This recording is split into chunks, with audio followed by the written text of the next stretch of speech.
Ayun mga kapatid, magandang umaga po sa inyong lahat, at narito naman po ako at muling magbabalik upang maihahatid ng mga panibagong mensahe sa inyo. Ayan, kakamustahin po natin ng inyong mga kaaway ngayon kung ano nga ba ang kalagayan nila. Ayan, kakamustahin natin mga kapatid kung ano na nga ba yung nangyari sa inyong mga best friend na iyan. Tignan natin kung yan pa ba'y nakakahinga pa, nagkanda hirap-hirap na, kinakarma na. Tignan natin mga kapatid.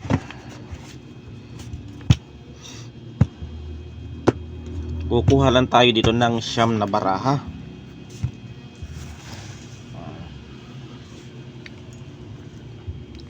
One, two, three, four, five, 6, 7, 8, 9. Yan.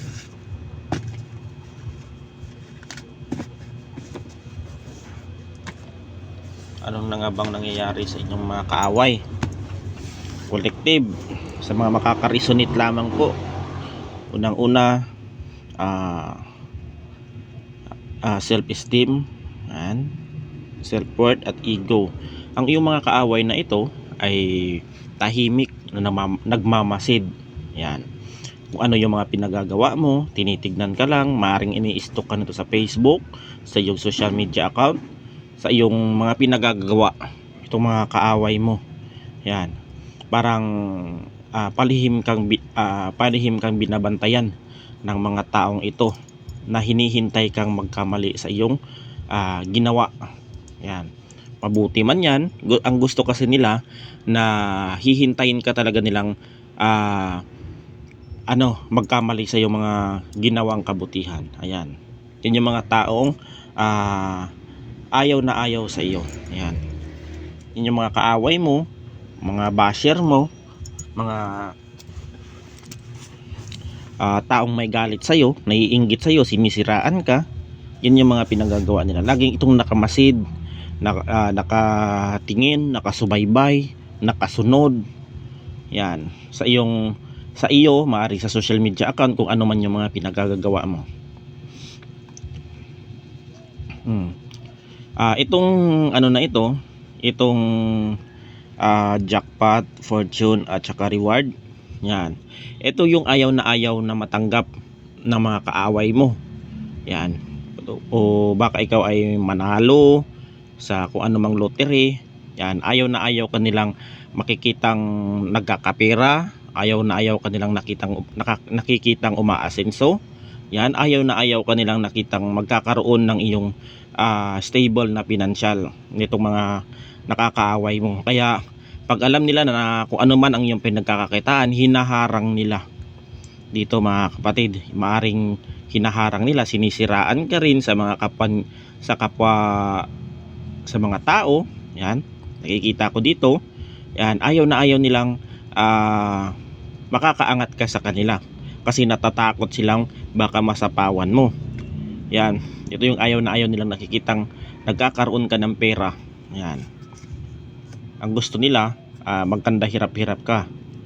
Yan, yung mga ng mga kaaway mo. Itong endorsement. Yan, maari pa yung mga kaaway mo na ito na nag-utos pa na bayaran. May tao ito na inutusan na bayaran, o di kaya magpakalat ng mga maling kwento. Yan, o di kaya pinagsabihan.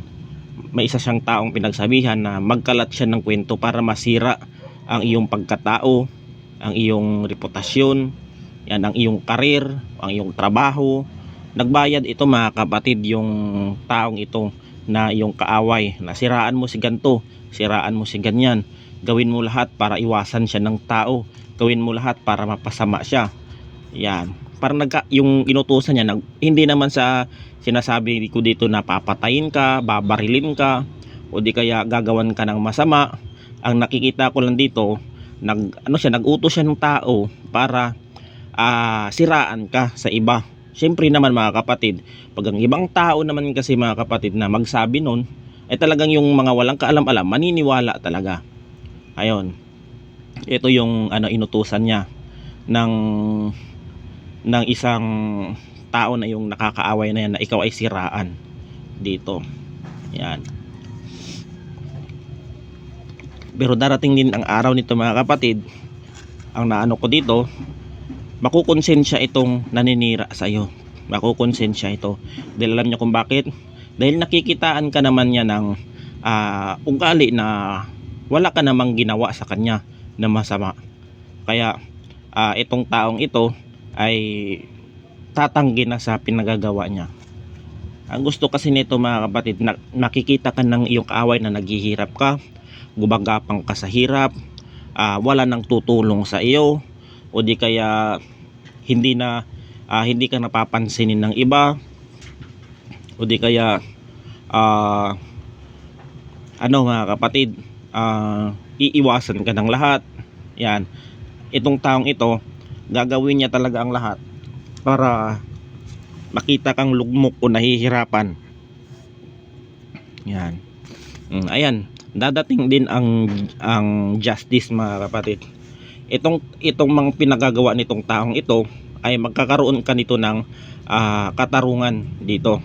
Malalaman mo ito kung sino yung nag-utos, yan, na tao, o di kaya makukonsensya yung inutusan niya.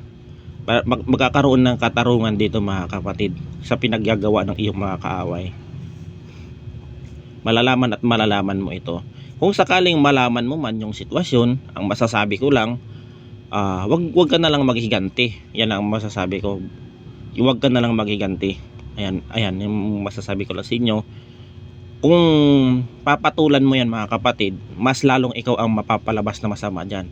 Hayaan mo na makakahanap siya ng katapat, makakahanap siya ng kaaway sa pinagagawa niya. May katapat din yan mga kapatid, yung mga pinagagawa niya. Yan.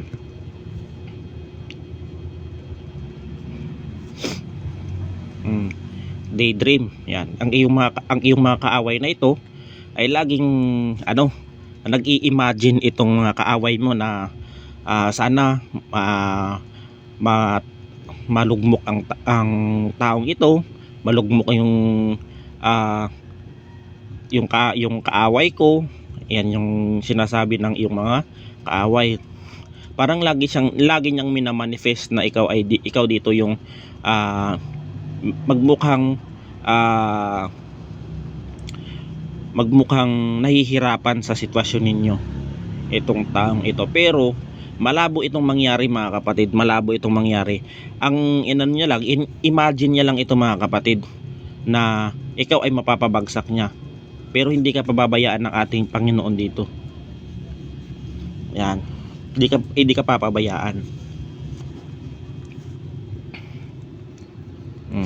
Conflict talaga.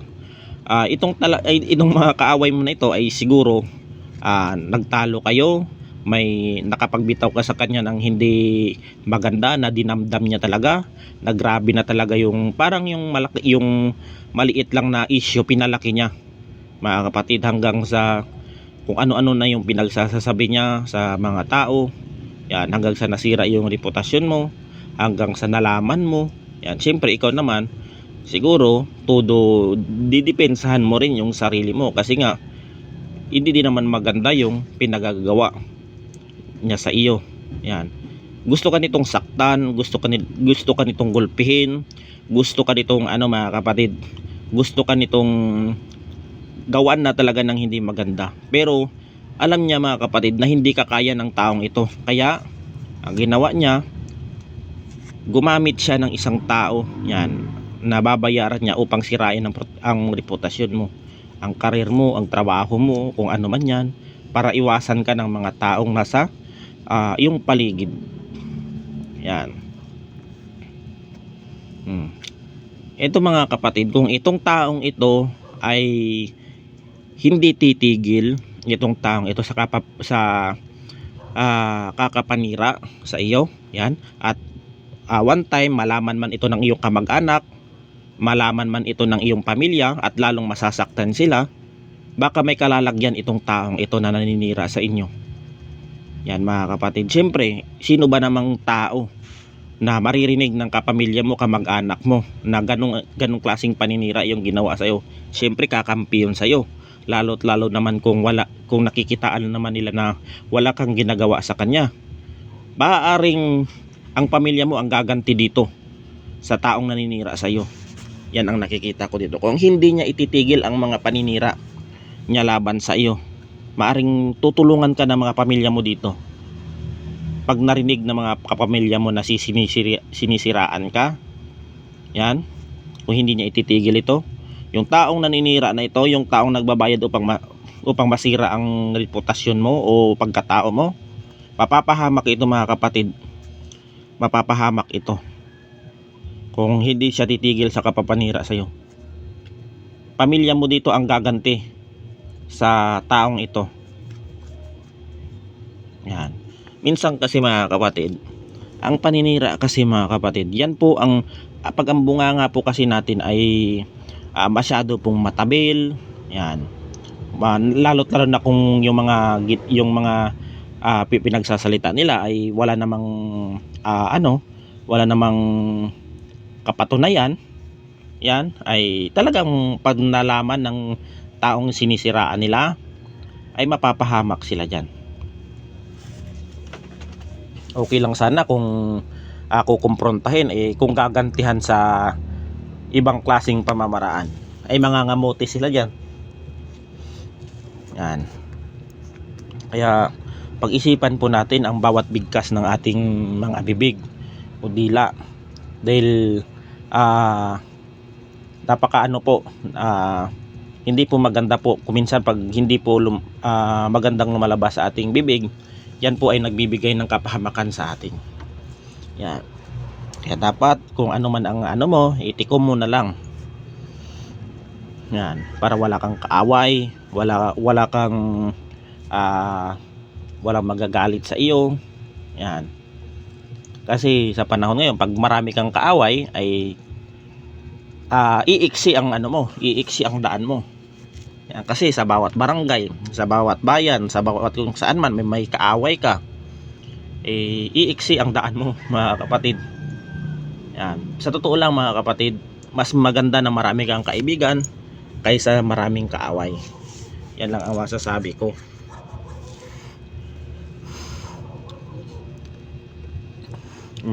Hesitation. Ang hesitation na ito mga kapatid ay darating ang araw na makapag-isip-isip itong naninira sa iyo na ano ba, itutuloy ko pa ba yung mga pinagagawa ko o ititigil ko na, kasi wala naman ako mapapala dito. Yan yung pumapasok sa isip niya. Kasi kung